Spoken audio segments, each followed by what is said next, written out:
चलिए नमस्कार, मनु एकेडमी में फिर से एक बार आप सभी लोगों का स्वागत है। आपका एग्जाम काफी क्लोज है और होपफुली कि आप तैयारी बिल्कुल लग के कर रहे होंगे। जितनी भी आपकी एनर्जी है, जितना भी आपका इंटेलिजेंस है, जितना भी आपका टाइम है, आप केवल और केवल तैयारी में इन्वेस्ट कर रहे होंगे, उसको और कहीं आप खर्च नहीं कर रहे होंगे। इतना तो आपसे एक्सपेक्ट किया ही जाता है अगर आप तैयारी में हो। जीपीएससी आईटीआई प्रिंसिपल क्लास 2 का जो एग्जाम है, मात्र 30 डेज बचा हुआ है आपके पास। अब देखते हैं कि इस 30 डेज को आपको यूटिलाइज कैसे करना है। ये बहुत नॉर्मल है। अगर आपको फ्रस्ट्रेशन हो रहा है, आपको प्रेशर फील हो रहा है, आपको एंजाइटी हो रही है, घबराहट हो रही है, तो एग्जाम क्लोज हो और ऐसी चीजें आपको हो ना, तो बिल्कुल आप नॉर्मल हो, ये होना भी चाहिए। कोई भी आदमी अगर ऑनेस्टी से प्रिपरेशन करता है ना, तो ये सब बहुत नॉर्मल है, ये होता है। इसमें थोड़ा बहुत डिस्टर्बेंस भी होता है, इसमें भी कोई डाउट नहीं है, होगा ही। पर उसको जल्दी से ओवरकम करके फिर से हमको अपनी कंटिन्यूटी बढ़ाना है और मैक्सिमम टाइम पढ़ाई में देना है।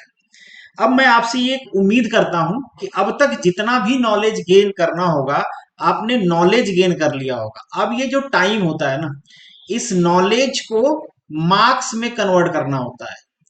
ये है आपकी कन्वर्जन इफिशियंसी, और यहां पे बैठे हो आप।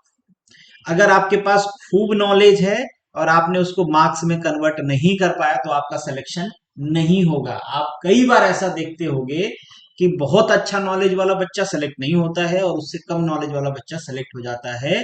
वो इसी वजह से है कि उसके नॉलेज मार्क्स में कन्वर्ट हो रहे हैं और आपके नहीं हो पाए। रीजन क्या है, या कैसे पता करें कि भाई हमारा नॉलेज मार्क्स में कन्वर्ट हो रहा है, या कितना परसेंट हो रहा है, क्या इंप्रूवमेंट करने की जरूरत है। इसका मात्र एक ही फॉर्मूला है, ये यूनिवर्सल फॉर्मूला है। अलग अलग लैंग्वेज में कहा जा सकता है, पर मैं कहूंगा पहला होता है आर, रिवीजन। इसके आगे आता है करेक्शन, सी। उसके बाद आता है रिवीजन। इसके अलावा कोई फॉर्मूला नहीं है। मैं कहूंगा लास्ट 30 डेज में आपको नया पढ़ने की बिल्कुल जरूरत नहीं है। जितना भी नॉलेज आपने गेन किया है, ट्राई करिए कि उसका मैक्सिमम आप मार्क्स में कन्वर्ट कर पाए।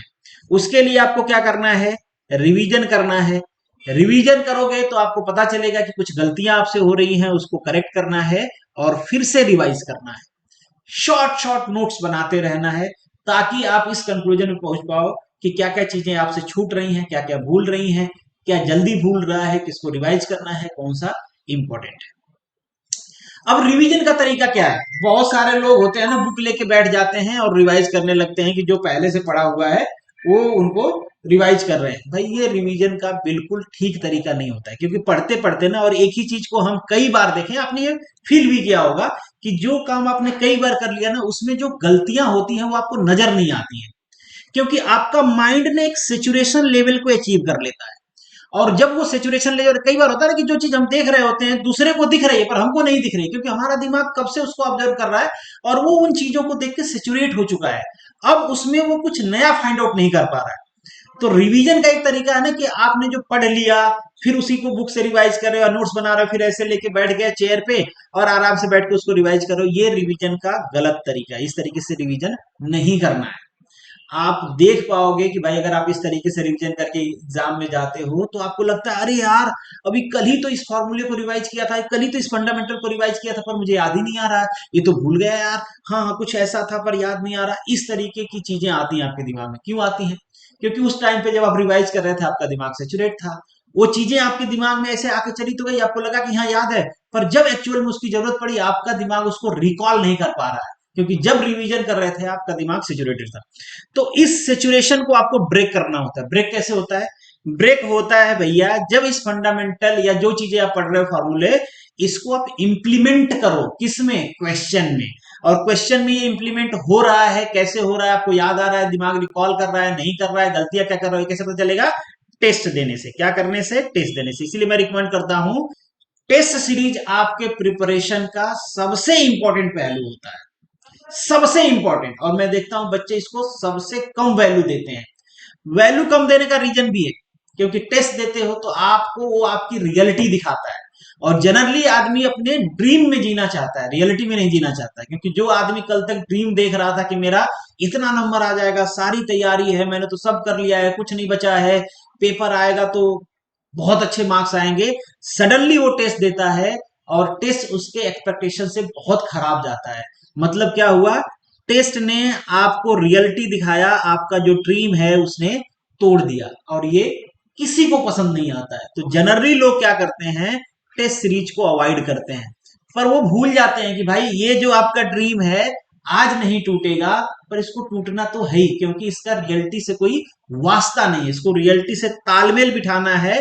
और यही ये 30 डे टाइम होता है जिसमें आपको टेस्ट देके अपने ड्रीम को और रियलिटी को मैच करना होता है। क्योंकि जब आप टेस्ट दोगे, जो चीजें आप एग्जाम में भूलने वाले हो टेस्ट में भूलोगे, जो गलती आप एग्जाम में करने वाले हो आप टेस्ट में करोगे, तो फिर वहां पे आएगा करेक्शन। आप उसको क्या करोगे, करेक्ट करोगे। जब आप उसको करेक्ट करोगे तो आपसे एग्जाम में गलतियां नहीं होगी। और यही जो आप इंप्लीमेंट करते हो ना, यही जब आप भूलते हो अपने फंडामेंटल और फॉर्मूले को, तो यहीं पे आपके दिमाग का सिचुएशन टूटता है कि यार अभी तो कल पढ़ा था और आज टेस्ट दे रहा हूं याद नहीं आ रहा है, तो दिमाग हिल जाता है। उस टाइम पे हिल जाता है तो थोड़ा सेकिंग हो जाती है दिमाग में, तो जो उसका सेचुरेशन लेवल है ना वो टूट जाता है। और फिर से जब आप उसको देखते हो ना, रिवाइज करते हो उस फार्मूला उस फंडामेंटल को, तो वो आपको बहुत टाइम तक याद रहता है, वो फिर नहीं भूलता है। क्यों? क्योंकि एक बार आपने भूल गया, दिमाग में रफनेस क्रिएट हो गई। अब दिमाग जब चीजों को पढ़ेगा तो उसको एब्जॉर्ब कर लेगा, स्लिप नहीं होने देगा। समझ रहे हो आप बात को? नहीं भरोसा है तो कभी करके देखना। और ये चीज हम हर किसी ने एब्जॉर्ब किया है कि जब हम किसी चीज को देख रहे होते, उसको हम ही कोई फाइल हमने बनाया, तो जनरली हमको उसमें हमारी गलतियां नहीं दिखती, इसलिए हम दूसरे को कहते हैं भाई एक बार वेरीफाई कर लो ना, ये मैंने सब कुछ ठीक लिखा है कि नहीं।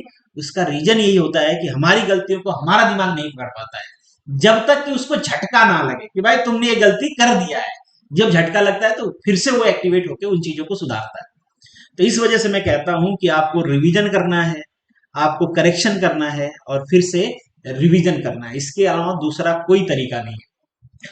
तो अभी आपके पास सफिशिएंट टाइम है, आप अपना टाइम इन्वेस्ट करिए टेस्ट सीरीज में। और बिलीव मी, जो लोग कोर्स में हैं, काफी सारा आपको रिपीटिशन मिलेगा आपके एग्जाम में। मैं ये नहीं कहूंगा कितना मिलेगा, पर मिलेगा, ये मेरे ऊपर भरोसा रखिए। इवन नॉन टेक्निकल के भी जो क्वेश्चन डाले जा रहे हैं, आपको उसको ध्यान से पढ़ना है। कहीं ऐसा ना हो कि वो same to same question repeat हो जाए आपके एग्जाम में। और ये मैं रिसर्च करके कह रहा हूं, ऐसे रैंडमली नहीं कह रहा हूं। मैं देख रहा हूं कई साल से पेपर्स को कि किस तरीके से जीपीएससी फॉर्म करती है, कहां पे रिपीटिशन होता है, किस टाइप के क्वेश्चन का रिपीटिशन हो जाता है। तो आप मेरे ऊपर भरोसा करिए, पढ़िए, करेक्ट करिए, रिवाइज करिए, टेस्ट दीजिए, फिर करेक्ट करिए, रिवाइज करिए। ये प्रोसेस को आपको रिपीट करते रहना है।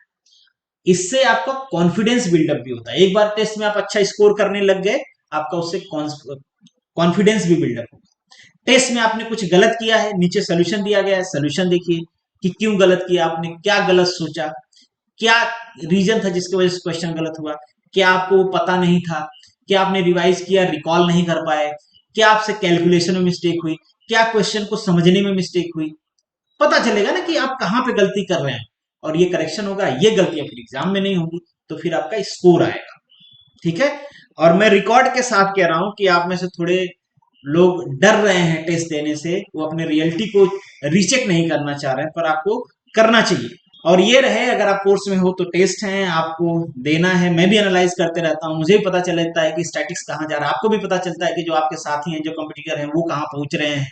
ठीक है? तो टेस्ट दीजिए, रिवीजन करिए, फिर टेस्ट दीजिए। बाकी कोई डाउट है तो पर्सनल, कमेंट बॉक्स, ऐप, जहां पे भी आप मैसेज करेंगे आपको रिप्लाई मिलेगा। चलिए मिलेंगे नेक्स्ट वीडियो में, तब तक के लिए all the best, good luck and जय हिंद।